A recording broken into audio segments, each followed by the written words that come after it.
Saindo um pouco deste cenário, ainda sobre questão de desafios para o Brasil crescer, queria entender um pouco da sua leitura também, quando a gente vem aqui para o âmbito mais de política monetária, né? O quanto a gente tem visto, e desde o início deste governo, a gente viu muitas críticas do presidente Lula em relação à política monetária, críticas inclusive até mesmo ao próprio presidente do Banco Central, Roberto Campos Neto, que manteve, por sinal, uma postura muito firme, né, ali, mesmo com essa pressão toda, manteve essa coerência ali da condução dessa política monetária, tanto que até foi reconhecido com alguns prêmios em relação a essa condução.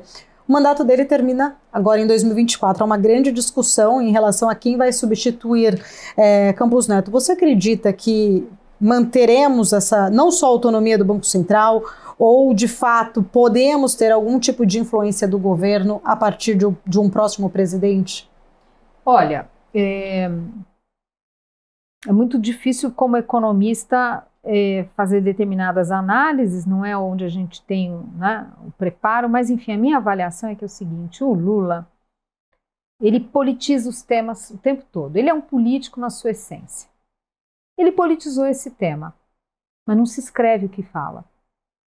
Uma coisa é o discurso do Lula, a outra coisa é, para valer, a gente ter uma intervenção do Banco Central. Aí são outros 500. O Lula reclamou do Roberto Campos, sinalizou que preferia que ele saísse, que ia rever a autonomia do Banco Central, que ia elevar a meta de inflação.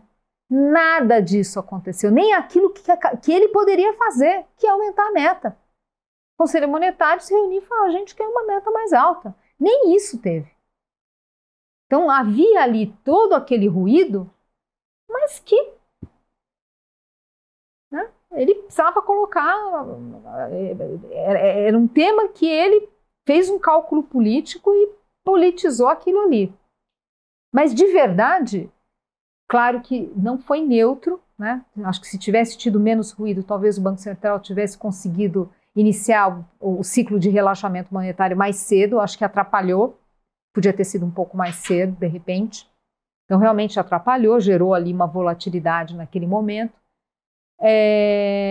Mas não teve essa intervenção. Então, o que eu acho, assim, é possível, vamos assumir que seja o Galípolo, enfim, imagino que talvez possamos ter um presidente do Banco Central com um perfil um pouco diferente, sendo ou não Galípolo, enfim, é possível, um perfil um pouco diferente, Mas isso eu acho que vai ser um grande divisor de águas na política monetária? Eu não creio.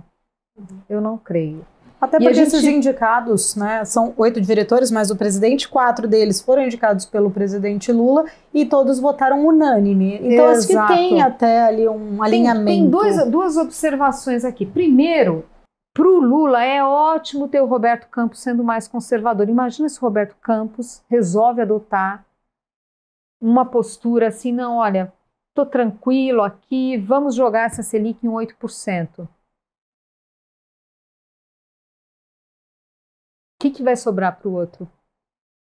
Melhor coisa para o atual governo, ainda mais nessa tendência de politizar os temas, é ter um presidente do Banco Central conservador. Isso é um presente. Imagina se o Roberto Campos tivesse um perfil mais ousado de testar limites mais baixos da Selic. O que restaria ao próximo presidente do Banco Central? Possivelmente o risco de ter que subir os juros, né? Porque o outro foi tão ousado, né? Então é ótimo esse desenho, né? Eu até acho que a Selic vai ficar mais alta do que o mercado imagina, mas enfim, e, né, com decisões ali unânimes, né? Qual que é o seu palpite para a Selic terminal? 9,75. 9,75. Aí o ponto é, então, primeira coisa, então, vale a pena. Agora, eu tendo a acreditar que a ousadia lá atrás, na época do Tombini, acho que isso trouxe lições. Que tem limite para você testar política monetária no Brasil. Lá atrás, o Tombini puxou a Selic para 7,5% de forma artificial, e foi o próprio Tombini que precisou consertar e subir a Selic para 14,25%. E foi um dos elementos ali, obviamente, que compuseram a recessão que a gente passou. Então, eu acho que tem lições, sabe? Tem lições aqui. A política monetária, ela tem que ser zelosa. Ela não pode ser fonte de turbulência na economia. Por isso eu até gostei da frase do Galípolo, quando ele fala de tornar boring, né, o Banco Central. É isso mesmo. Não é para ser um grande tema. Não é para ser um grande tema.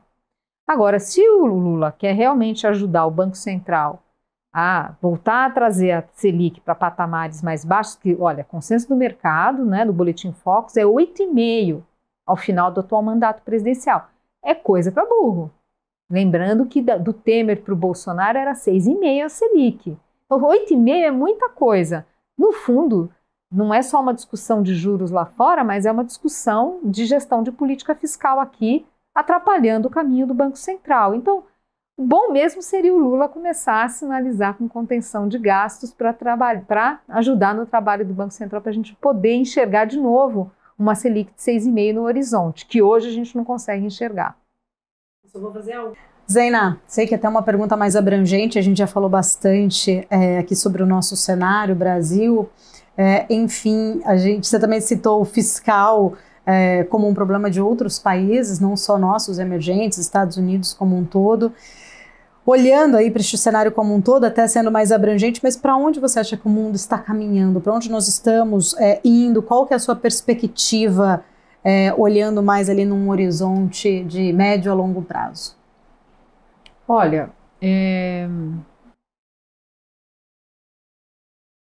o mundo ele está certamente mais complexo, né? Aquele mundo em que havia um poder inconteste dos Estados Unidos. Hoje você tem um mundo muito mais polarizado, ou com um maior antagonismo, China e Estados Unidos, eventos geopolíticos, que talvez a gente tenha outros mais. Então, por um lado, é um mundo mais assustador, né?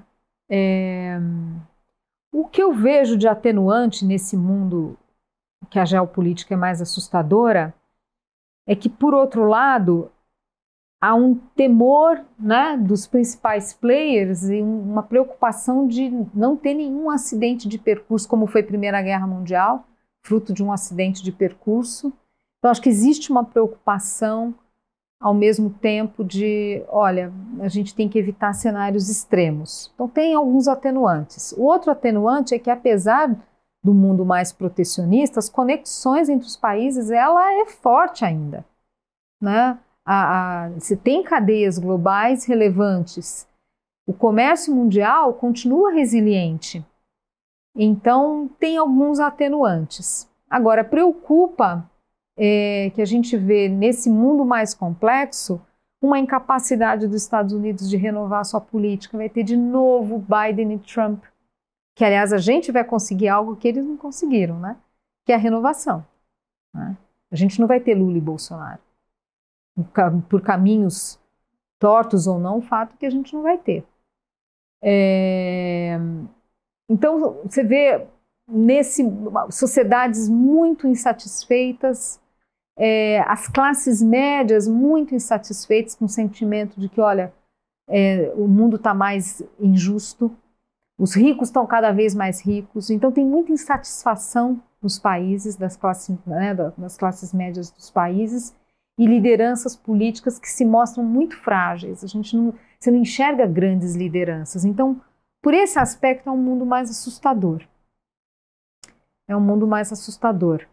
Ironicamente, esse mundo mais assustador coloca o Brasil numa situação mais vantajosa.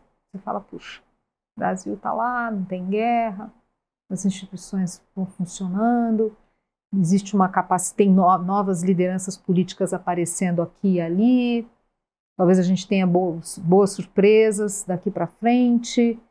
É uma sociedade que tem uma inquietação, mas está ali, a democracia funcionando. Então, ironicamente, esse mundo que traz apreensão, ironicamente, o olhar para o Brasil, acho que do investidor, tende a ser mais generoso.